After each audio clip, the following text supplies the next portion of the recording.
la pantalla. Ya, entonces, bueno, ¿qué es lo que vamos a hacer en estos días de clases? Vamos a ir resumiendo, si se quiere, los temas que se han revisado. Eh, Vamos a hacer una que otra demostración. Espero que el día de hoy avancemos a ver lo que está planificado y podamos revisar el, el examen principal, ¿no? El examen principal, de una vez les digo, va a constar de 4 preguntas del mismo estilo. Como ustedes pueden apreciar, las preguntas que les he tomado hasta ahora, tanto en deberes como en lecciones y pruebas, son teoremas que no han sido demostrados a lo largo de la, de la asignatura, ¿no? Pero a cambio de ello hemos demostrado muchísimos otros ejercicios. Es más, es una asignatura que se basa solamente en demostraciones. Entonces, ya por ahí pueden darse cuenta, ustedes tienen que ir revisando el material e ir viendo, ¿no? Comparando con todas las correcciones que se les ha entregado, porque han sido todas, tanto de deberes como de pruebas y lecciones. Entonces, lo único que tienen que ir es comparando, viendo cuáles han sido demostrados y cuáles no. Entonces, los que no han sido demostrados, obviamente, hasta la fecha, serán los teoremas que yo les podría tomar. Entonces, de ahí mismo he de sacar, tal vez uno no salga de ahí, pero ya tendrían en todo caso 15 puntos asegurados si es que logran hacer las demostraciones de los teoremas que aún faltan por demostrar. ¿Alguien ha hecho ese trabajo? ¿Alguien sabe cuáles son los que no hemos demostrado hasta ahora?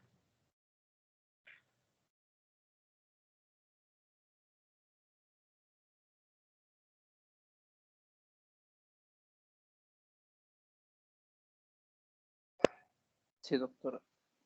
¿Perdón? Sí. Sí, sí, por Sí, ejemplo.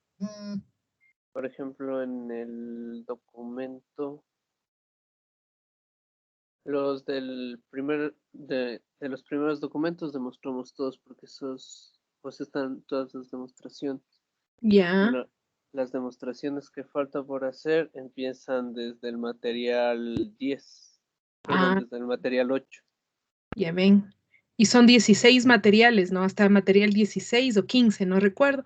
15, Pero sí. bueno, miren, ahí está, ya les están diciendo desde dónde es que tendrían que empezar a buscar. Ahora, no porque están las demostraciones en el material 10, 11, 12, etcétera, no voy a estudiar los primeros capítulos. Tengo que de ley estudiar los primeros capítulos porque hay que conocer todo, porque son definiciones y teoremas que se podrían aplicar. No se olviden que en cada uno de los exámenes yo le digo, ¿dónde está el teorema? Y le digo solamente lo anterior a este teorema puede utilizar. Entonces, bien puede ser los primeros axiomas. Es más, en un teorema de los últimos que habíamos visto, en un teorema habíamos utilizado el axioma 2, no me recuerdo muy bien. Ya, ya empecé, ya estoy grabando, ¿no es cierto? La clase y ahora compartiendo la pantalla y empecemos. Entonces vamos a ver desde el primer capítulo, como les decía, vamos a ver solamente las definiciones, lo que dicen los teoremas, porque también es cierto que cuando ustedes van y demuestran un teorema, utilizan un resultado anterior. El problema es que no han entendido ese resultado anterior y por eso lo están utilizando cuando no lo deben usar. Entonces, ¿qué es lo que yo debo saber de un teorema? Debo saber cuál es su hipótesis y cuál es su tesis. Si yo quiero utilizar un teorema, entonces, en mi demostración tiene que cumplirse la hipótesis de ese teorema que yo quiero utilizar. Si se cumple la hipótesis del teorema que yo quiero utilizar, entonces ahí sí puedo decir, como yo estoy cumpliendo la hipótesis de aquel teorema, entonces también se cumple la tesis, pero no al revés. Si yo quiero utilizar un teorema, ¿sí? Y yo quiero utilizar la tesis para probar la hipótesis de ese teorema, no es posible, ¿sí? No sé, no sé si capaz que con un dibujito acá me hago entender. Yo tengo, yo tengo un teorema, un teorema 1 por decir, ¿ya? Y tengo aquí su hipótesis, ¿ya? Y que me da la tesis, hipótesis 1 para reforzar, ¿no? Y tesis 1, ¿ya? Y tesis 1, ¿ya? Por acá tengo un teorema 2 con su hipótesis 2 y su tesis 2. Y así sucesivamente yo tengo varios teoremas. Ya. Y resulta que yo quiero demostrar el teorema N con la hipótesis N y su tesis N. Entonces tengo que tener claro que lo que yo conozco para la demostración de este teorema, también voy a suponer que todos estos teoremas ya han sido probados, todos los anteriores ya han sido probados. Entonces, cuando yo voy a demostrar este teorema, ¿qué es lo que hago? Tomo la hipótesis. Ya, esto es verdadero. De esta hipótesis yo puedo deducir una proposición P, por ejemplo. De esta proposición P yo puedo, P1, por ejemplo, yo puedo deducir una proposición P sub 2. Y así sucesivamente, con mis razonamientos, yo puedo ir justificando, pero resulta que una proposición, estos son puntos suspensivos, que tengo una proposición sub R, me implica la hipótesis 2. Miren, es como una cadena, me implica la hipótesis 2. Entonces ahí sí digo, esto como que yo vi en un teorema. Yo vi en el teorema 2. ¿Qué me afirma el teorema 2? Teorema 2 me afirma que si se cumple la hipótesis 2, entonces yo puedo concluir la tesis 2. Entonces se cumple la tesis 2, ¿ya? Y vamos a suponer que ya con esta tesis 2 ya demostré la tesis N que quería demostrar, ¿ya? Entonces, así se utilizan los teoremas ya anteriormente demostrados.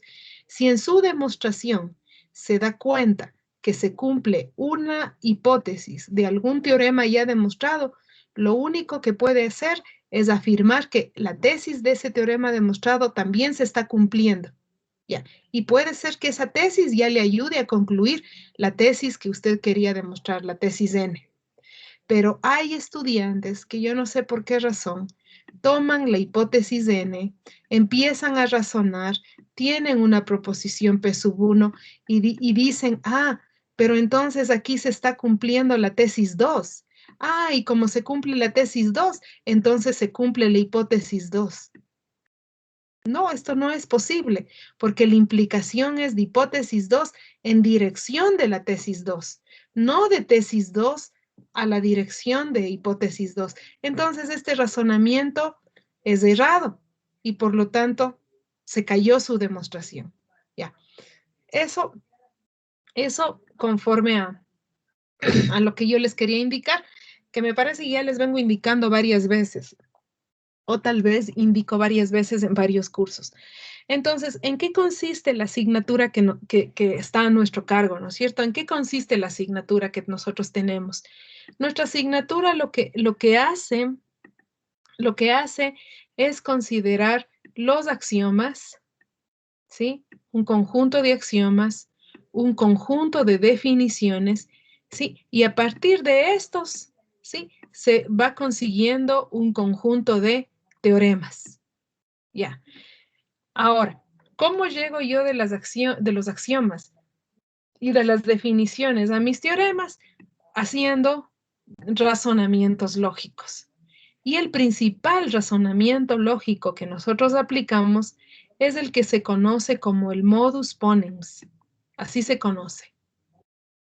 Es el modus ponens. Este razonamiento lógico, yo me atrevería a decir que ya todo ser humano lo trae desde el vientre materno. ¿En qué consiste este razonamiento? El razonamiento del modus ponens necesita de dos premisas. Es como decir de dos hipótesis. ¿En qué consisten estas dos premisas? Estas dos premisas dice que si P implica Q, es decir, si esto es verdadero, de alguna forma se demostró, y además P es verdadero, ¿sí? ¿Qué se puede concluir de estas dos premisas? Que Q es verdadero. Ya. Este es el razonamiento que nos domina a nosotros. Y es justo el que estamos aplicando aquí, miren.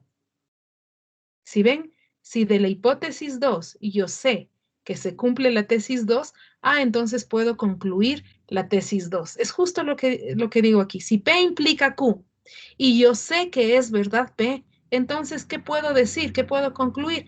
Que Q es verdadero. Ya. Existen lógicos, ¿sí? Que han desarrollado un sinnúmero de razonamientos, ¿sí? Eh, esos razonamientos yo los vi en una asignatura que se llama aritmética formal, ¿sí? Un sinnúmero de razonamientos. Pero existe un lógico muy importante en la historia que dice que cualquier razonamiento matemático siempre se puede reducir al modus ponens. Todo razonamiento matemático se puede reducir al modus ponens. Entonces, si ustedes tienen esto en la cabeza, que si P implica Q es verdadero y se cumple P, entonces se cumple Q. ¿Ya? Listo. Entonces, con eso, ya hemos dicho que los axiomas, repito, carambas, este no quiero, siempre me aparece este, ¿dónde estaba? Aquí. Entonces, ¿en qué consiste nuestra geometría euclidiana? En un conjunto de axiomas, en un conjunto de definiciones y en los razonamientos. Estos razonamientos, principalmente el modus ponens. A partir de estos axiomas, definiciones y razonamientos, lo que obtenemos son los teoremas. Ya, entonces, claro, y la demostración de los teoremas se las hace mediante estos razonamientos. Entonces, por eso es importante que ustedes recuerden cuáles son los axiomas. ¿Hay alguien de ustedes que tiene el listado de los axiomas aparte?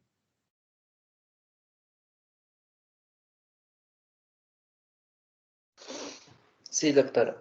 Ya, listo. Ese es un buen trabajo. Hay que tener los axiomas para saber en qué me puedo basar.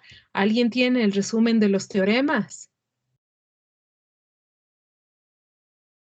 Sí, doctor. Igual tengo, pero solo hasta el 5, hasta los teoremas número 5. Ya, entonces vayan haciendo. Eso sería un trabajito que a ustedes les va a servir. Es muy importante comprender el axioma, comprender el teorema, ¿sí? Es muy importante determinar en un teorema la hipótesis y la tesis para saber cuándo aplicarlo. El razonamiento que les acabo de indicar, eso es lo fundamental, ¿ya? Y aprenderse. Bueno, en su caso no es muy necesario porque no están dando exámenes en el curso, ¿no? Si tuvieran que dar exámenes en el curso presencialmente, no pueden sacar ni una sola hoja, ¿ya? Entonces, la ventaja que tienen ustedes es que tienen todo el material para resolver cualquier teorema. Bueno, listo, entonces vamos rápidamente. El axioma 1. Considerando dos puntos distintos, hay una y solo una recta a la cual estos dos puntos pertenecen. En algunos libros dicen, por dos puntos pasa una única recta. También es correcto eso. Por dos puntos pasa una única recta. Primer axioma. Ya. A partir de ese axioma, podemos decir que la intersección, demostrar que la intersección de dos rectas distintas es a lo máximo un punto. Ya. Luego tenemos el axioma, una definición. Se dice que dos rectas son intersecantes si tienen exactamente un punto en común. Se dice que dos rectas son paralelas si no tienen puntos en común. No hay otros casos posibles. Es decir, si dos rectas tienen más de un punto en común, se dice que son coincidentes. Entonces aquí prácticamente nosotros tenemos una definición, o sea, este libro nos define de esa manera. Nos dice que las rectas pueden ser intersecantes. ¿Y qué significa que sean intersecantes? Un solo punto en común. Paralelas. ningún punto en común. Y coincidentes, más de un punto en común, es decir, de 2 en adelante. Si 2 rectas tienen 2 puntos en común o más, entonces son coincidentes. Entonces, estos son los nombres que se les da a las rectas. Ya, el axioma 2. Considerada una recta, existe al menos un punto que no le pertenece. Dada una recta, existe un punto que no le pertenece. Ya. El axioma 3. Al menos 3 puntos pertenecen a cada recta. O podemos decir, cada recta tiene al menos 3 puntos. ¿Ya? Y aquí nosotros tenemos algunos modelos de estos axiomas. Bueno, en los modelos no vamos a trabajar mucho con los modelos, más nos vamos a dedicar a demostrar teoremas en los exámenes, así que no me enfrasco mucho en los modelos. Pero sí tenemos nosotros que hay un modelo, el M5, que satisface todos los axiomas vistos hasta el momento, es decir, los axiomas A1, A2 y A3. Ahí el axioma, como es el modelo 5, que es el famoso modelo de Jung, solamente para recordar. Este modelo M5 cumple con los 3 axiomas de pertenencia, como se puede verificar, y este modelo se denomina modelo de Jung, el que cumple con los 3 axiomas de pertenencia. Otra definición, as. Llamamos as al conjunto de todos y solo las rectas que pasan por un determinado punto llamado centro del as. Bueno, aquí estamos definiendo lo que nosotros habíamos llamado un as propio, ¿sí? Que es el conjunto de todas las rectas que pasan por un mismo punto. A este punto lo llamamos centro del as. Y si hay un as propio, también hay un as complete. As impropio. Ya, el as impropio, ¿a qué se refiere? Ya, eso se ve más adelante. Pero de una vez vamos completando las ideas. El as impropio es aquel conjunto de rectas paralelas, ¿no es cierto? En cambio, estas rectas son incidentes en un solo punto. Ese es el as propio. Y el as impropio, rectas paralelas. Este teorema existe, y yo le cambié esta palabra porque se entiende más de esta manera que de alguna. Ya, existe al menos un punto que no pertenece a ninguna, perdón, de 2 rectas dadas. Siempre, si nosotros tenemos aquí una recta y por acá otra recta, siempre vamos a encontrar un punto que no pertenece a ninguna de estas 2. Ya, eso dice el teorema. Existe al menos una recta que no es paralela a ninguna de 2 rectas dadas. Entonces, tengo esta recta, una recta que no es paralela a ninguna de las 2 es esa. Ya. Tenemos, por favor, irán haciendo el resumen de todos los teoremas. Y tenemos los axiomas del paralelismo, mejor dicho, el axioma del paralelismo. Dada una recta R, ¿sí? Y un punto exterior a la recta R, ¿cuántas rectas paralelas pasan por P paralelas a R? ¿Cuántas rectas pasan por P paralelas a R? El axioma que nosotros vamos a considerar es el axioma que nos dice que pasa una única recta. Miren, entonces aquí está el axioma. Dada una recta y un punto que no le pertenece, existe una y solo una recta que pasa por el punto y es paralela a la recta dada. Habíamos dicho en clase que este axioma puede ser negado, es decir, su negación sería pasa ninguna recta, esa sería una negación, y otra negación sería pasan infinitas rectas.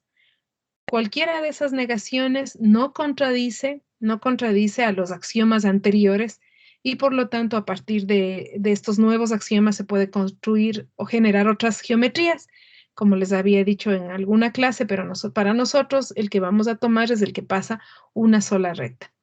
Y dicho sea de paso, el modelo de Jung que habíamos recordado, no solamente que cumple con los axiomas A1 hasta A3, sino también con el axioma de las paralelas. Ya. Bueno, ¿cómo se llaman los modelos que cumplen con el axioma 1, 2, 3 y el axioma de las paralelas, si se recuerdan? ¿Cómo se llama el plano? en el que se satisface a 1, a Plano 2, a afín. 3. ¿Perdón? El plano afín.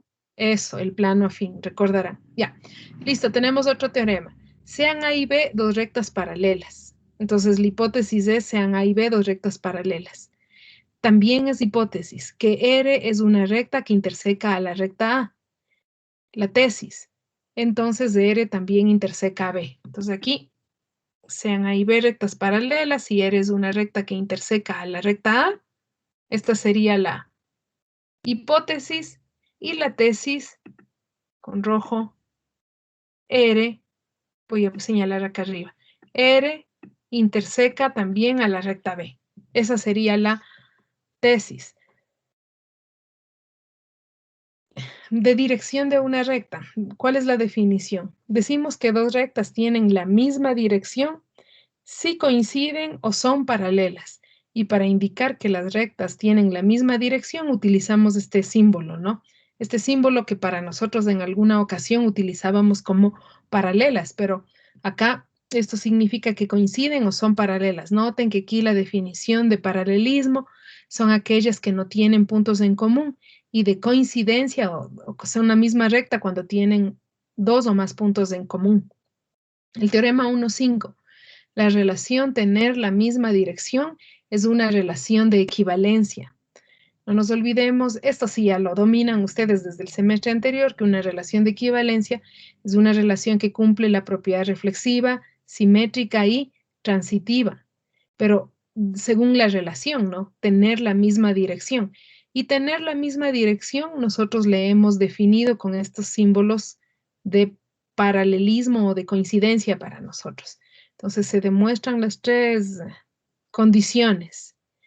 Ya, entonces aquí tenemos el plano afín que decía la compañera. Otra definición, el conjunto de todas las rectas que tienen la misma dirección se denomina haz impropio, lo que decía el compañero, el haz impropio. El orden sobre una recta.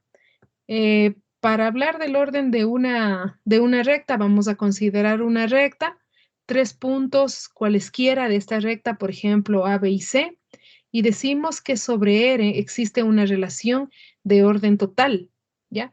Lo cual lo vamos a representar mediante este símbolo, ¿no? Una especie de menor igual, pero no es el menor. Y esto se leerá A antes, A precede a B, se leerá A precede a B. Entonces aquí tenemos que A precede a B, B precede a C. Esta relación de preceder es una relación reflexiva, es antisimétrica y es transitiva, entonces es una relación de orden. Y ahí viene el axioma 1. El axioma 1 nos garantiza que el conjunto de puntos sobre la recta está totalmente ordenado según dos órdenes opuestos.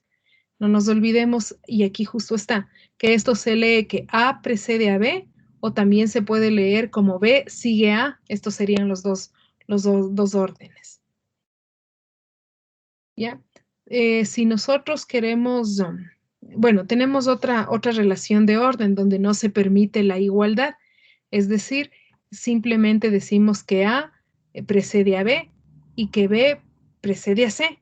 Ya, en este caso se dice que el punto B está entre A y C. Dados 3 puntos sobre una recta, solamente uno de ellos está entre los otros dos. Estamos viendo solo el resumen de los resultados que nosotros hemos visto. Considere una recta orientada y dos puntos distintos A y B de esta recta. Supongamos que el sentido es de A hasta B.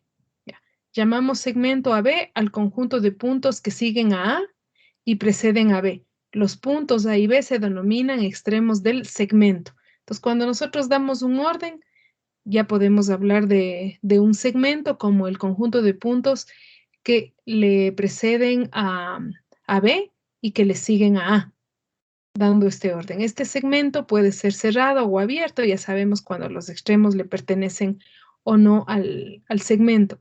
Si A y B coinciden, se tiene el segmento nulo. Claro, es decir, solamente ese punto pertenece al segmento. El axioma 2.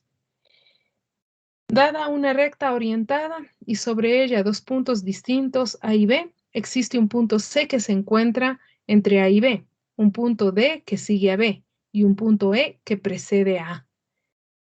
Bueno, no tenemos una imagen, pero ¿esto qué me permite? Esto me permite decir que la recta tiene infinitos puntos, es decir, que la recta es,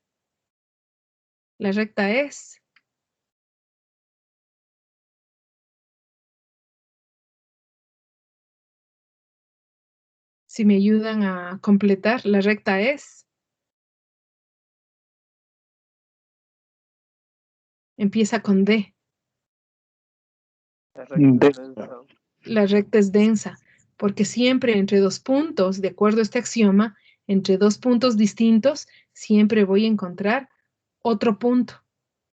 Ya, entonces en base a este axioma, lo primero que puedo encontrar es que toda recta tiene infinitos puntos. Como una recta pertenece al plano, entonces el plano también tiene infinitos puntos y el semiplano. Entonces, ¿cómo se define el semiplano? Si se recuerdan, como todos los puntos que están del mismo lado de una recta, ¿no es cierto? Ya, pero para esa definición primero vemos el axioma O3 o el axioma de par. En este caso sean tres puntos distintos no alineados y R una recta que no pasa por ninguno de estos puntos. Si la recta R pasa por el segmento AC, esta recta hace las veces de mi recta R. Si la recta R pasa por el segmento AC, entonces también va a pasar por un punto del segmento BC o por un punto del segmento AB. Eso es lo que me dice el axioma de Paresh. Es decir, que si una recta interseca uno de los lados del triángulo, sí, también intersecará otro de los lados del triángulo. En resumen, lo que me dice el axioma de Paresh. Luego, consideramos una relación en los puntos del plano. Entonces, dada una recta, consideremos la relación estar del mismo lado del plano. Estar del mismo lado del plano significa que si yo uno dos puntos y este segmento no corta a la recta, entonces se dice que los puntos están del mismo lado. ¿Cuándo se dice que están de diferente lado? Cuando al unir los puntos, el segmento corta a la recta. ¿Sí? Entonces, en este caso, estamos ejemplificando dos puntos A y A' que están en diferentes lados de la recta. ¿Ya? Entonces, están en lados opuestos. Y ahora sí, la definición de lo que es semiplano. Denominamos semiplano abierto a un subconjunto del plano cuyos puntos están todos del mismo lado respecto a una recta. A esta recta la denominamos origen del semiplano. Entonces, aquí en este dibujo, esta recta divide el plano en dos semiplanos. Todos, el uno sería todos los puntos que están a este lado de esta recta y la otra, el otro semiplano, todos los puntos que están a este otro lado de la recta. Ya. Pero estos son semiplanos abiertos. ¿Por qué? Porque los puntos que están en la recta no le pertenecen a ninguno de los dos semiplanos. Pero también podemos hablar de semiplanos cerrados cuando la recta le pertenece a dicho semiplano. Aquí está definiendo lo que es un semiplano abierto. ¿Ya? Entonces, lo que habíamos dicho, ¿no? Una recta determina dos semiplanos abiertos. La unión entre un semiplano abierto con su recto origen se llama, se denomina semiplano cerrado. Otro teorema. La intersección de un semiplano abierto o cerrado con una recta que interseca su origen es una semirrecta abierta o cerrada respectivamente. Entonces aquí nosotros tenemos la demostración. Bueno, eso ya habíamos visto en algún momento. Las figuras convexas. Primero empezamos definiendo lo que es una figura. Miren la definición. Se dice figura geométrica o simplemente figura a cualquier subconjunto no vacío de puntos del plano. Con que sea un conjunto no vacío ya es una figura. La recta, el plano, el segmento y un punto son figuras. ¿Por qué? Porque son conjuntos no vacíos, porque lo único que se requiere para llamarse figura es que sea un conjunto no vacío del plano, un subconjunto no vacío del plano. Dos figuras iguales son la misma figura. Y acá empezamos a representar a las figuras con letras. F y G son dos figuras y vamos a suponer que la intersección es diferente del vacío. Esto sería la hipótesis de este teorema. F y G figuras y la intersección es diferente del vacío. ¿Cuál sería la tesis? Que la intersección de estas dos figuras también es una figura. Esa es la tesis. Ya, veamos otra definición. Una figura F que contiene al menos dos puntos distintos se dice convexa cuando sea el par de puntos A y B de F y considerando el segmento AB, se tiene que cada punto de este segmento es también un punto de F. Es decir, cuando el segmento que une los puntos AB con AB elementos de la figura, este segmento está totalmente contenido en la figura F. Y claro, aquí tenemos una figura convexa. Noten dos puntos de la figura. Todo el segmento está totalmente contenido en la figura. Es una figura convexa. Esta es una figura no convexa que aunque todo este segmento está totalmente contenido en la figura, este segmento de aquí vemos que existen puntos que no están contenidos en la figura. Entonces no es una figura convexa. Ya. Una figura que resulta de la intersección de dos o más figuras convexas es una figura convexa, dice el teorema. ¿Cuál sería la hipótesis de este teorema? Ayúdenme.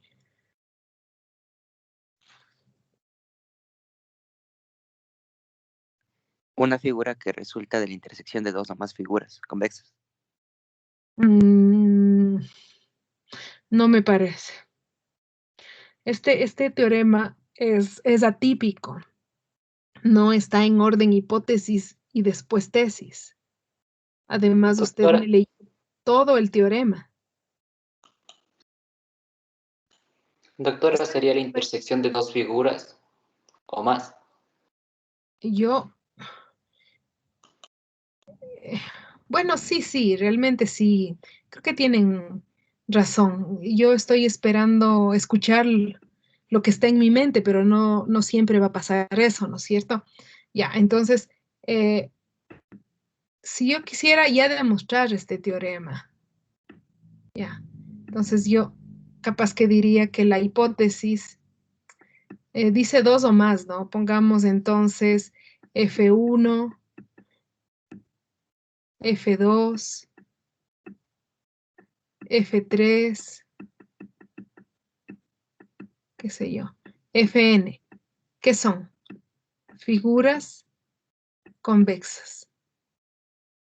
Entonces, la hipótesis es que usted está contando con figuras convexas. Eso es lo que tiene usted como hipótesis. Figuras convexas. ¿Cuál es la tesis? Ahí sí, ayúdenme. Ya con esta anotación creo que ya me puedan ayudar.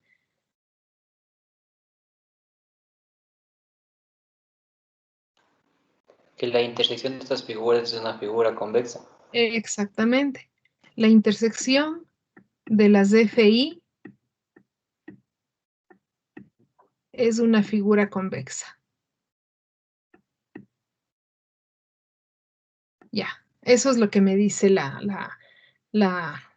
tesis. Entonces, la hipótesis es que estas figuras son convexas y lo que quiere probar es que la intersección de estas figuras que ya son convexas también es una figura convexa. Ya. Ya, aquí lo que hacemos es definir una franja, ¿no? Entonces tenemos dos rectas paralelas, consideramos el semiplano de una de estas rectas determinado por una de estas rectas, este semiplano alfa 2', y de esta recta consideramos este semiplano A'. Entonces la intersección de estos dos semiplanos, que es este lugar donde están los dos colores, ¿sí? Representa una franja. La franja es una figura convexa y la demostración de que es una figura convexa es a partir de acá. Miren que este teorema es bien poderoso, que ustedes utilizaban este teorema en la mayoría de teoremas que pedían demostrar que es una figura convexa. Y noten que ustedes al utilizar este teorema llegaban a una situación en la que tenían dos figuras convexas. y por lo tanto su intersección es una figura convexa. Lo que yo les dije hace rato, ¿no? El modus ponens. Entonces, ¿por qué la franja es convexa? Porque es la intersección de dos figuras convexas. ¿Por qué? Los semiplanos, ¿qué son? Son figuras convexas. Entonces, se está cumpliendo la hipótesis. Como los semiplanos son figuras convexas, se está cumpliendo la hipótesis de este teorema. Y al cumplirse la hipótesis, yo ya puedo asegurar que también se cumple la tesis. Es decir, que su intersección es una figura convexa. Entonces, ¿por qué la franja es una figura convexa? Porque es la intersección de dos figuras convexas. Además, el teorema decía dos o más, en este caso, dos. Y eso es lo que dice el teorema. Si ven cómo es que se utiliza un teorema. Ya, los ángulos, igual, tengo dos rectas que intersecantes y considero dos semiplanos formados por estas rectas intersecantes. La intersección de estos dos semiplanos, que es este lugar de estos dos colores, la intersección de estos dos semiplanos, ¿qué me representan? Me representan un ángulo a estos lados, a estas rectas, a estos lados, a estas semirrectas, les llamamos los lados del ángulo y al punto de intersección le llamamos vértice del ángulo. ¿Ya? Y entonces aquí tenemos, llamamos ángulo convexo, lo que les acabo de decir, es la intersección de dos semiplanos cerrados que tienen orígenes incidentes, es decir, tienen estas rectas o estas rectas son incidentes, lo que les había indicado hace rato. Igual, acá en el gráfico tenemos los lados, el vértice y este sería el ángulo. No solamente esta curvita, sino el ángulo es todo este sector. Yeah. Un ángulo convexo es una figura convexa. ¿Esto cómo lo habíamos demostrado?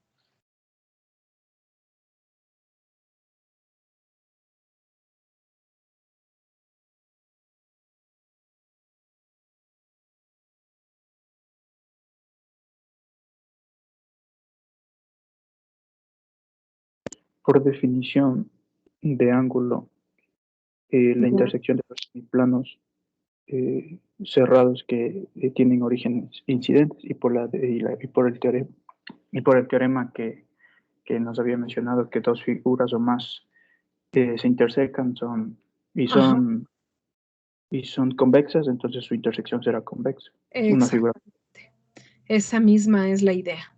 ¿Sí?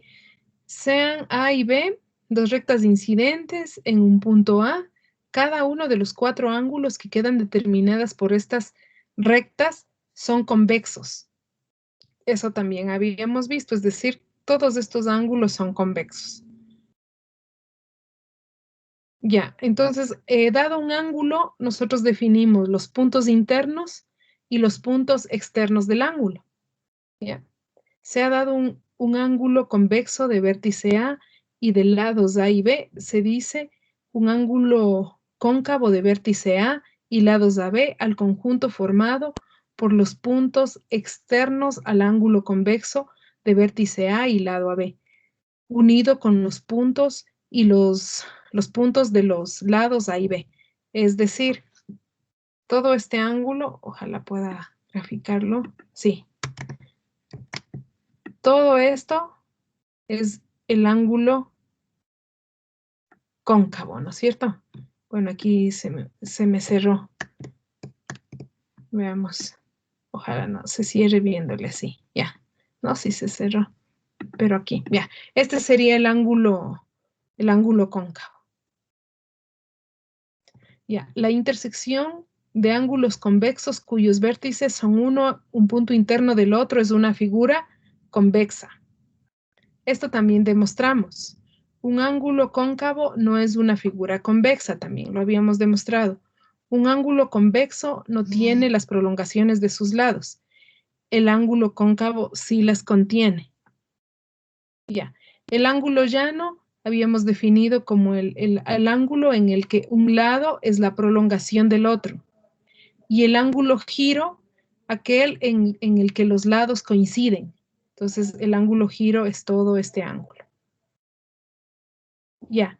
Y el ángulo nulo, igual, también los lados coinciden, pero en cambio se consideran los puntos internos, que en este caso solamente coincide con la semirrecta. Entonces aquí tenemos el ángulo plano, el ángulo giro, que sería, no sé si aquí pueda dibujar, este sería el ángulo plano. Aquí tendríamos el ángulo giro. Y aquí tendríamos el ángulo nulo. Aquí no hay abertura, ¿no es cierto? Entonces solamente está formado por las dos semirrectas. Ya. ¿Cuándo decimos que dos ángulos son consecutivos? Cuando tienen en común un vértice y un lado, ¿no es cierto? Ahí decimos que dos ángulos son consecutivos. Cuando decimos que son adyacentes, cuando son, además de ser consecutivos, el lado no común, el uno es la prolongación del otro. Y cuando decimos que son explementarios, cuando tienen el vértice común y los lados también en común, pero en este sentido, ¿no? Este sería el uno y este sería el otro. Ángulos explementarios. Ya. La suma de ángulos. ¿Cómo está definida la suma de ángulos? ¿Se recuerdan que en uno de los exámenes incluso definíamos la suma de más de dos ángulos? En este caso solamente tenemos dos ángulos. Vamos a sumar dos ángulos consecutivos de vértice A y de lados AB, el uno y el otro del lado BC. Entonces la suma del ángulo A con el ángulo B es el ángulo que tiene el vértice A y como lados el A y el C. Así habíamos definido la suma de ángulos. Los polígonos. ¿Qué tenemos de los polígonos? Primero, definimos lo que son segmentos consecutivos. Dos segmentos se dicen consecutivos cuando tienen un extremo en común. En este caso, tienen este punto en común. Entonces, aquí tenemos dos segmentos consecutivos. Dos segmentos consecutivos se dicen adyacentes cuando sus extremos A, B y C están alineados, es decir, pertenecen a la misma recta. ¿Qué es una quebrada? Es la que consta de segmentos consecutivos. Y cada uno de estos segmentos, ¿cómo se le conoce? Como lado de la quebrada. ¿Ya? Estos extremos, ¿cómo se llaman? El A, el B, el C, el D, se llaman vértices de la quebrada. Ahora vamos a definir lo que es la poligonal. ¿Alguien me recuerda, me puede ayudar recordando con este gráfico a qué llamábamos poligonal?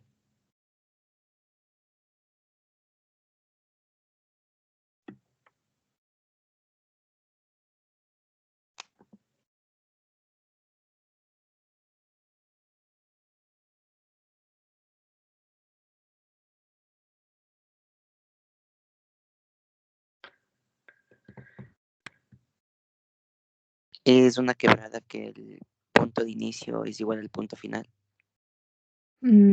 ¿Será? Veamos. Sean A, B, B, C, bueno, todos estos serían los lados de una quebrada. Si A es distinto de H, la quebrada se dice abierta. Si A y H coinciden, la quebrada se dice cerrada o poligonal. Muy bien. Entonces, una poligonal es una quebrada en la que el punto inicial coincide con el punto final, ¿no es cierto? Ya. ¿Qué más? Los lados de estos segmentos, ¿cómo se conocen? Se conocen como lados de la poligonal. Los segmentos consecutivos se dicen lados consecutivos.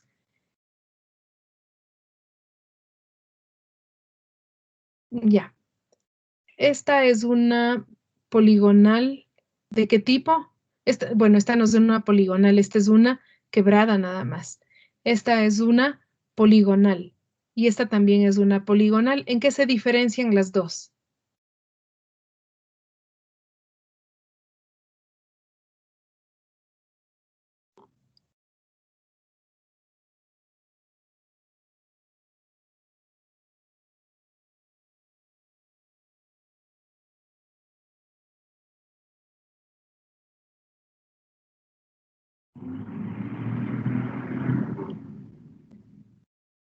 Que la de arriba, la 1,48, tiene puntos en la que pasan dos lados de la poligonal. ¿Será que los lados de la poligonal se intersecan y acá, en cambio, los lados de la poligonal no se intersecan. ¿No es cierto? Entonces acá tenemos, si dos lados no consecutivos de una poligonal tienen un punto en común, se dice que la poligonal es intersecante.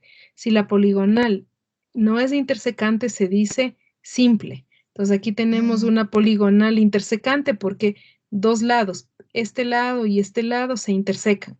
Bueno, acá también se interseca este lado con este lado de acá. Entonces esta sería una poligonal intersecante y la de acá sería una poligonal simple. A continuación consideraremos poligonales que no tienen dos o más lados consecutivos adyacentes, es decir, que los tres extremos no están alineados. Solo ese tipo de poligonales vamos a considerar. ¿Quién me dice la diferencia entre las dos poligonales dadas en este gráfico? Que la de arriba se encuentre en un solo semiplano y la de abajo ya en dos. Sí, un poquito más detallado. En la poligonal de acá arriba hemos escogido uno de los lados de la poligonal y nos damos cuenta que toda la poligonal se encuentra en un mismo semiplano. Pero miren, esta poligonal que tengo aquí es la misma de acá, nada más que ahora he elegido como lado este lado ED, si se ve, este lado ED, y he trazado esta recta. Y veo que la poligonal, una parte de la poligonal está en un semiplano y la otra parte está en el otro semiplano. Entonces, nosotros no estamos interesados en aquellas poligonales en las que una parte de la poligonal está en un lado y la otra parte está en el otro lado. Y entonces por eso es que definimos lo que es una poligonal convexa. ¿Qué es una poligonal convexa? Es una poligonal simple. Ya sabemos que sus lados no se intersecan. Siendo poligonal, entonces, es una quebrada en el que el extremo inicial coincide con el extremo final. Es una poligonal simple que está toda del mismo lado respecto a cada una de sus lados. Aquella poligonal que satisface eso, le decimos poligonal convexa. Y cóncava se dirá a una que no es convexa. Es decir, aquí en los dos dibujos están representando una poligonal cóncava o convexa. Ayúdenme.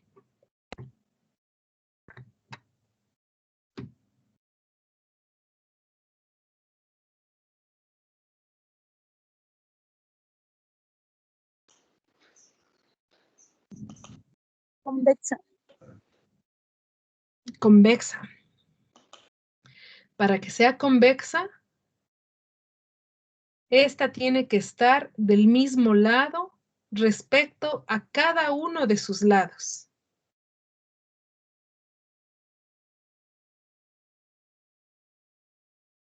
Si nos damos cuenta que las dos son las mismas poligonales, nada más que la una está más grandecita que la otra, ¿no es cierto? Sí, está como un poco más ampliada. Son la misma. Ya. Entonces, la pregunta era, ¿es cóncava o convexa? La compañera que nos dijo,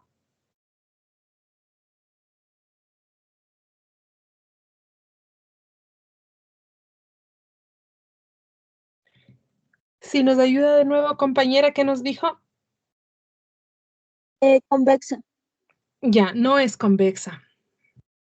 Mire, y para darnos cuenta, fijémonos solamente en esto nomás.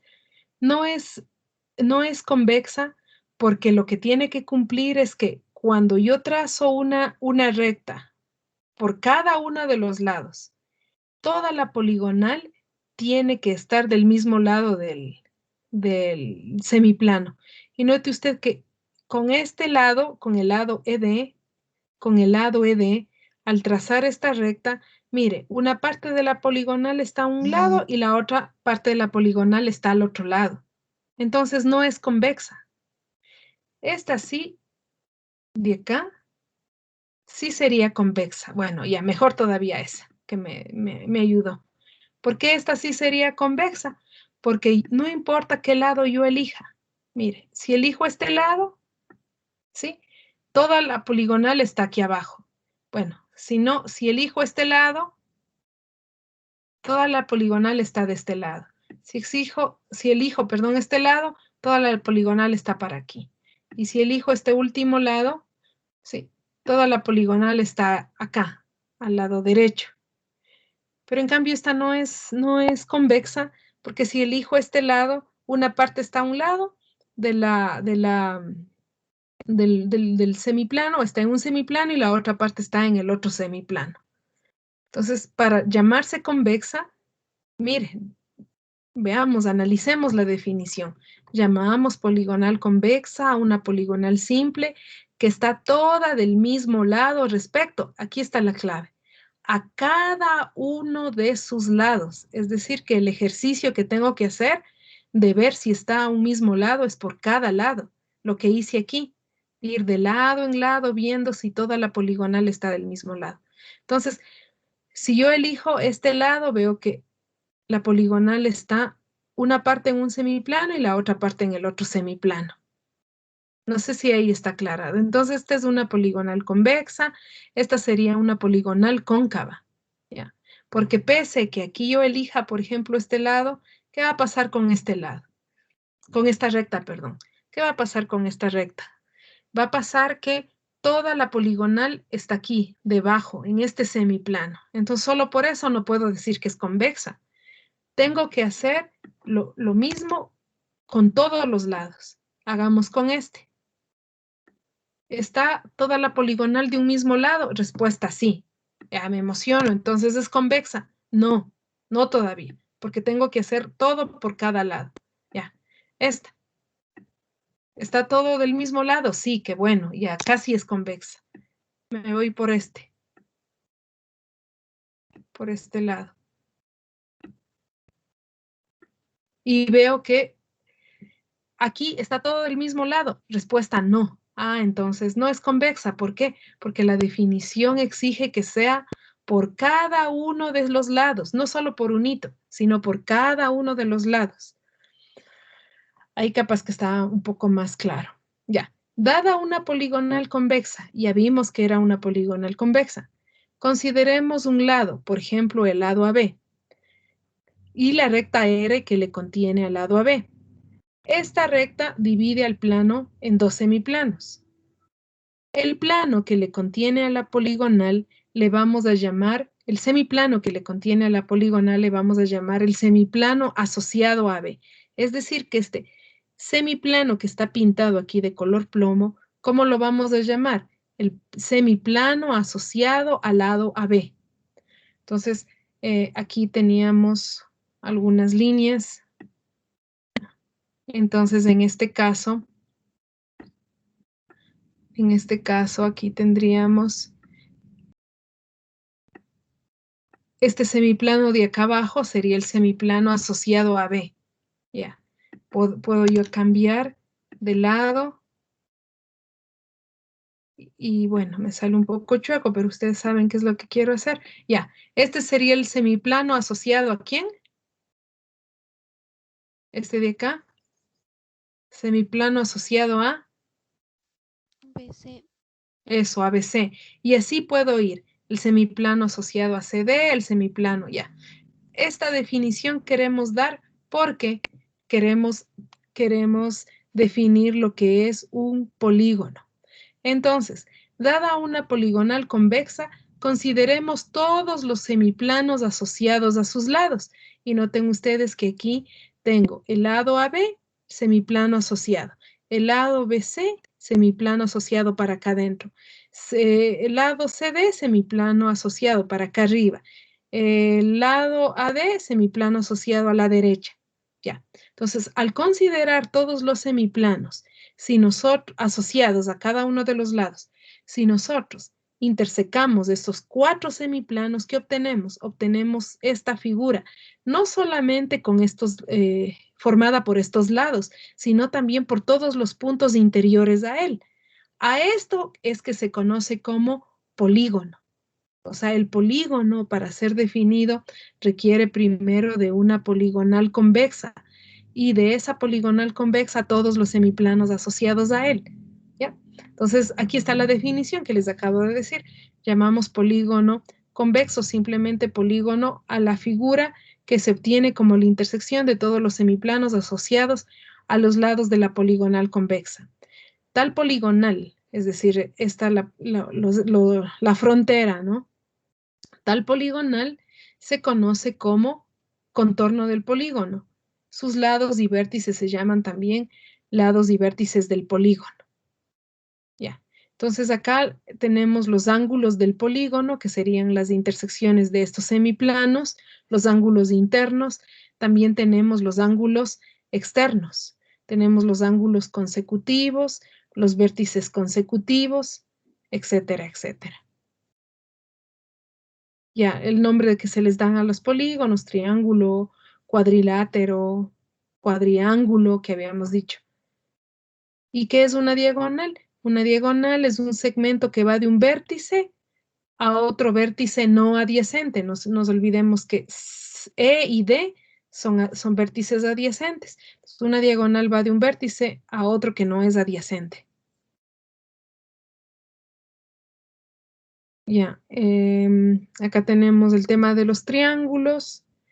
Bueno, los nombres que se les dan, ¿no? Los lados opuestos, los ángulos opuestos, que ya no hace falta ir definiendo eso. Todo triángulo es una figura convexa, ya habíamos visto los elementos de un cuadrilátero. En un cuadrilátero A, B, C y D se dicen elementos opuestos a dos vértices no consecutivos, a lados no consecutivos o a dos ángulos cuyos vértices son opuestos. La definición de un trapecio. Un trapecio es un cuadrilátero que tiene un par de lados paralelos, o sea, este lado y este lado paralelos.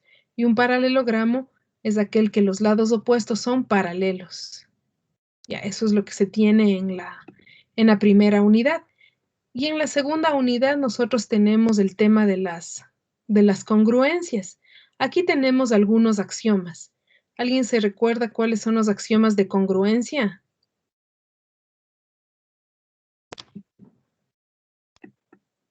En sus propias palabras. Bueno, ahí les pongo para que lo lean, pero en sus propias palabras, ayúdenme con el axioma de congruencia.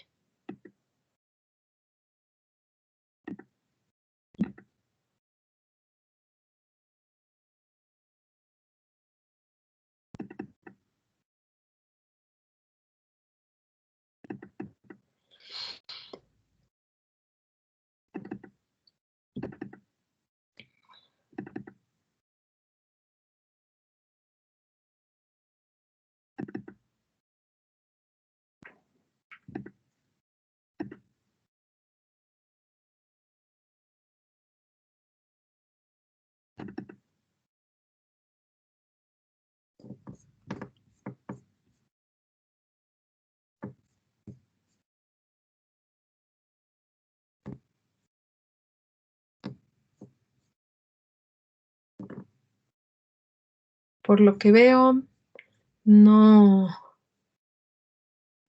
tienen ni a la mano el material. No sé qué esperaban de estas clases.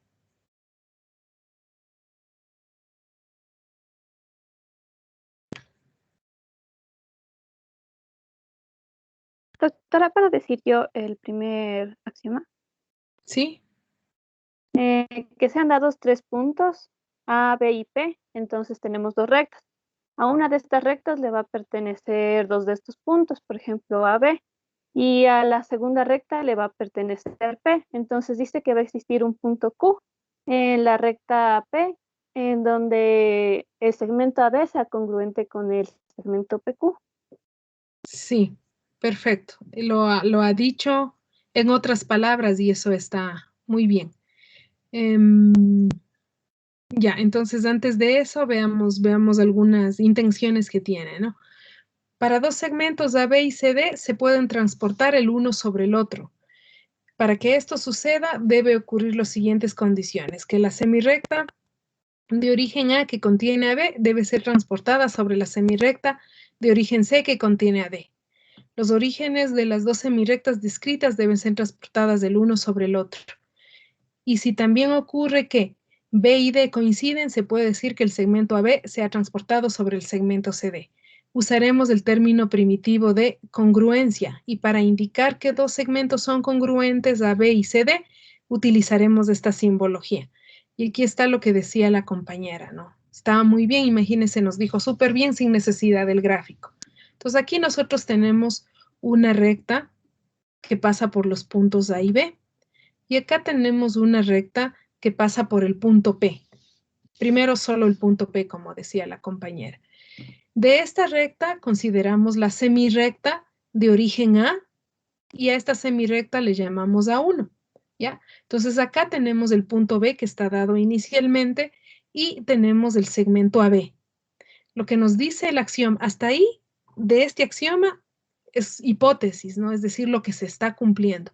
Lo que asegura el axioma es que si se cumple todo lo que les acabo de indicar, es entonces que sobre la semirrecta o sobre cualquiera de las semirrectas determinadas como origen el punto P, existirá un punto Q, me asegura la existencia de este punto Q, tal que AB es congruente con el segmento PQ. Ya, si yo elegía esta semirrecta, la de la derecha, pero bien podía elegir la semirrecta de la izquierda. Entonces acá a la izquierda hubiéramos obtenido un punto Q', hubiéramos dicho que existe este punto Q', por ejemplo, tal que el segmento Q'P es congruente al segmento AB. Entonces, eso es lo que nos dice nos dice que dado un segmento, este segmento de aquí se puede transportar, ¿sí? De forma que el segmento que se obtenga sea congruente al primero. Ya, el axioma C1. La congruencia entre segmentos cumple la propiedad reflexiva, transitiva y simétrica. Y por eso es que el C2, el axioma C2 nos dice que la relación de congruencia entre qué. Aquí faltaría, pero, o sea, no dice pero se sobreentiende. Pero ya para nuestras demostraciones necesitamos de ley decir de congruencia entre qué sería. Entre segmentos. Eso. O sea, no lo dice aquí porque estamos en segmentos, ¿no? Entonces, es obvio que estamos refiriéndonos a los segmentos, pero cuando ya se ve después congruencia entre triángulos, congruencia entre ángulos, en nuestras justificaciones sí debemos decir a cuál mismo se refiere. Por la congruencia. ¿Pero la congruencia de qué? Ya. Entonces nos dice que la relación de congruencia entre segmentos es una relación de equivalencia. Eso es lo que nos dice este axioma. Y el axioma C3 nos habla de qué. Recuerdan que hace rato definimos la suma de ángulos. El axioma C3 habla en cierta forma de la suma de segmentos, no tanto, pero ya empieza a intentar hacer esta suma. Aquí en el gráfico nos podemos guiar. Vamos a suponer que el segmento AB es congruente al segmento PQ. El segmento BC es congruente al segmento QR. ¿Ya? ¿Qué nos afirma este axioma? Hasta ahora lo que les he dicho es la hipótesis de ese axioma. ¿Qué nos dice la tesis de ese axioma? Nos dice que si eso sucede, entonces el segmento AC, todo esto, será congruente al segmento PR. Eso es lo que nos dice. El segmento AC será congruente al PR. Con esto, lo que les debo indicar es que los axiomas también son enunciados, ¿no? Son proposiciones. Es decir, son expresiones de la forma P implica Q. Ya, son igual expresiones de esta forma. Eso significa que si usted quiere usar un axioma en la demostración de un teorema, usted en su teorema, como estábamos viendo acá, en su teorema, si quiere utilizar un axioma, tiene que hacerlo en esta misma forma, ¿no? Tiene un teorema, tiene una hipótesis de este teorema, de esta hipótesis implica P1, P2 y así sucesivamente. Y por aquí, por ejemplo, esto es la hipótesis de un axioma. La hipótesis de un axioma. Entonces, si se cumple la hipótesis de un axioma, ¿qué puede concluir? La tesis de ese axioma. Es decir, si yo conozco que un segmento AB es congruente a un segmento PQ, que el segmento BC es congruente al segmento QR, entonces, ¿qué me queda por admitir? Que el segmento AC es congruente con el segmento PR. Entonces, aquí igual los axiomas tienen hipótesis y tesis, o no se debería llamar hipótesis y tesis, porque la tesis, cuando escuchamos tesis, enseguida nos viene a la mente demostración, y los axiomas no se demuestran, se aceptan. Podríamos decir, todo axioma tiene un antecedente y un consecuente. Eso significa que si yo tengo el antecedente de un axioma en algún teorema que estoy demostrando, ¿qué puedo concluir? El consecuente, para no hablar de hipótesis y tesis, pero sí es buena la analogía, ¿no?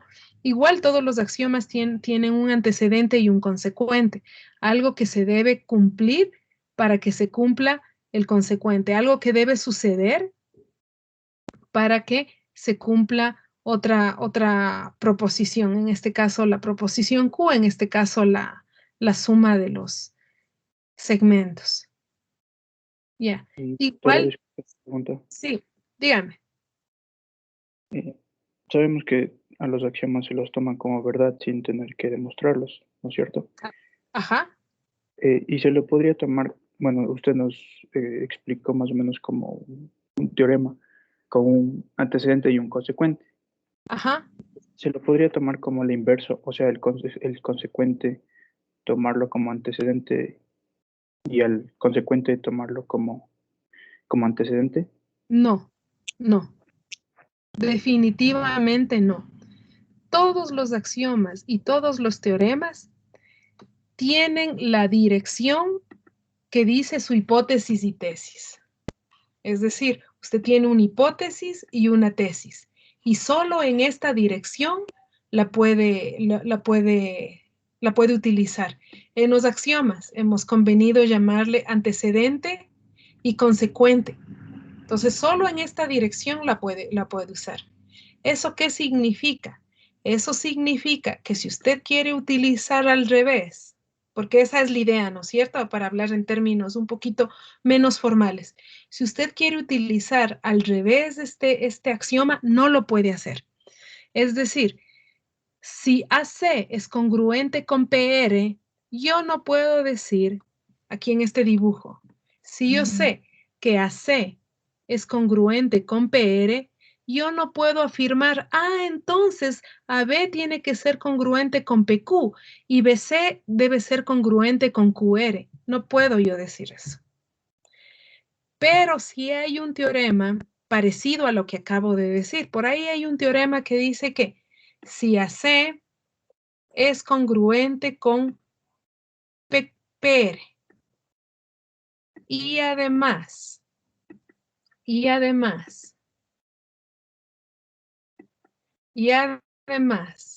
AB es congruente con PQ de color azul y este medio verdecito, no sé qué, la hipótesis. ¿Qué me afirma la tesis de ese teorema o de ese axioma? No recuerdo, la verdad, no recuerdo si es un axioma o un teorema. Ustedes saben, y les he dicho y he confesado, mi memoria es súper mala. Entonces, ¿qué me dice ese axioma o teorema? Que entonces BC será congruente con OR.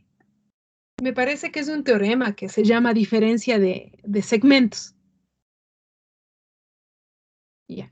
Y bienvenida la pregunta, porque otra vez y de nuevo quiero recalcar que cuando usted está haciendo una demostración, usted solamente puede utilizar el axioma o el teorema en la dirección que está ese axioma, ese teorema. Es decir, si se cumple la hipótesis, entonces se cumple la tesis. Eso puede utilizar.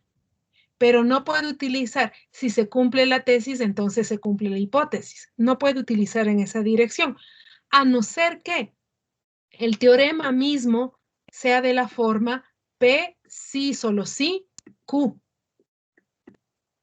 Si el teorema es en las dos direcciones, ahí sí, pues. Si tengo P, entonces pasa Q. Y si tengo Q, entonces pasa P. Pero normalmente nuestros teoremas están en una sola dirección. Algunos sí dicen sí, solo sí. Aquellos que dicen sí, solo sí, eso sí se pueden utilizar en las dos direcciones. No sé si aclaré su duda con este ejemplo. Sí, doctora, muchas gracias. Ya, listo. Entonces estábamos acá. Ah, ya. Entonces acá viene ya lo que es la congruencia de ángulos. De la misma manera, lo que se intenta es entender lo que es una congruencia entre ángulos, como transportando un ángulo sobre el otro. Miren, este ángulo de aquí le transporto sobre este ángulo. Claro, para transportarlo necesito un vértice, necesito una recta, necesito un semiplano, y ahí digo entonces que existe una semirrecta tal que el ángulo comprendido entre las semirrectas A' y B' es congruente al ángulo conformado o comprendido entre las semirrectas A y B. Eso es lo que me dice el axioma C4, así de una manera mucho mejor a la que yo acabo de mencionar, y eso es lo que nos dice el axioma C4. Ya. Pero este axioma además afirma que existen dos maneras de transportar un ángulo, ¿no es cierto? La una es sobre este semiplano, el que está arriba, y por eso aquí está con líneas entrecortadas, porque esta es la otra opción. También se puede transportar este ángulo acá abajo. Entonces, por eso dice aquí, fijado un semiplano. Miren acá, fíjese uno de los dos semiplanos. ¿Ya? Para cuando ya se fija un semiplano, ¿sí? Si yo fijo un semiplano, entonces ahí sí la transportación es única. Existe una única semirrecta B', tal que el ángulo AB es congruente al ángulo A'B'. Entonces eso queríamos aclarar de estos axiomas. Y el axioma C2', ¿por qué se llama prima? ¿Por qué no se llama C3 o algo así? Es porque se refiere a la congruencia también. Todos los C2 son congruencias. Entonces, todos los que tienen 2 son congruencias. Entonces, en el conjunto de ángulos del plano, la congruencia entre ángulos, ¿no es cierto? Aquí aclara que es entre ángulos, es una relación de equivalencia. Ya. El teorema que nos dice, sean AB y BC dos ángulos consecutivos y O su vértice común. Sea A', B', C', dos ángulos convexos también consecutivos de origen O'. Sea el ángulo AB congruente con A', B' y BC congruente con B', C'. Si AB y BC son adyacentes, entonces también lo serán A', B' y B', C'. También serán adyacentes. ¿Cuál es la hipótesis de este teorema? Parece que ya habíamos visto en algún momento. Todo esto es hipótesis.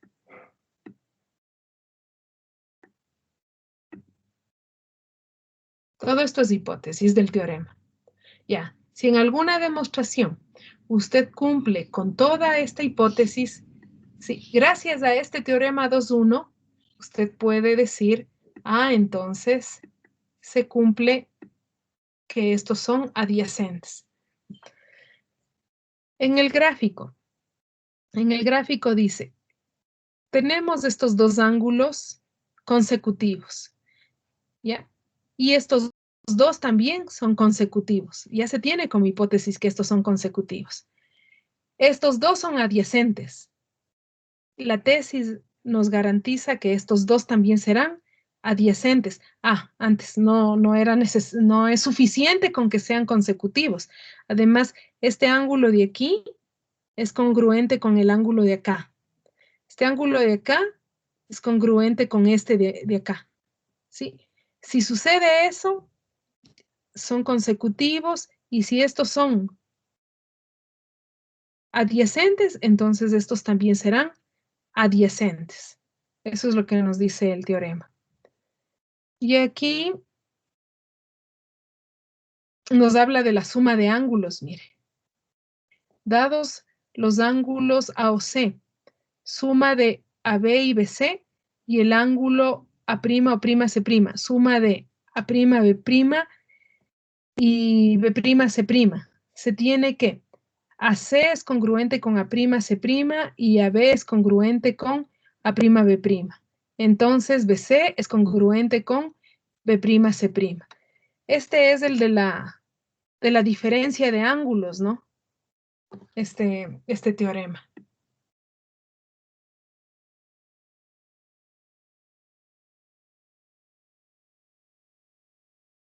Noten ustedes que si nos fijamos, claro que no sería un gráfico muy en general, ¿no es cierto?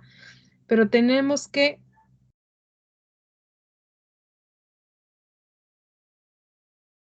este sería A o C, la suma de AB más BC. Acá tendríamos el ángulo A' o C'P, la suma de este ángulo. A'B' con B'C'. Ya.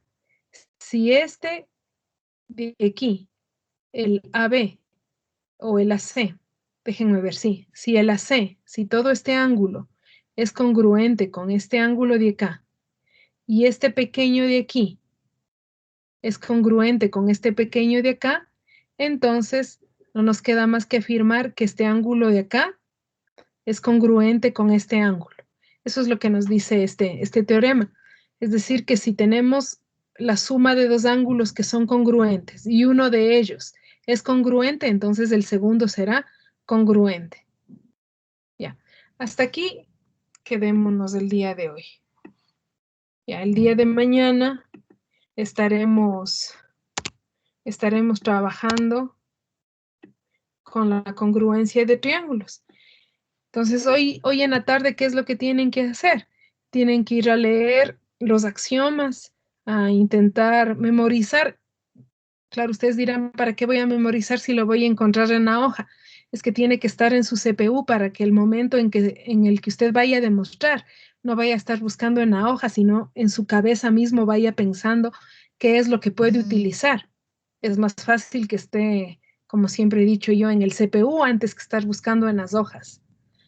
Además, si Dios así lo permite, de este semestre que viene al próximo, ya capaz que estamos en presencial, y entonces ahí sí ya no van a tener que recordar todos estos temas que estamos viendo para las siguientes asignaturas que irán tomando.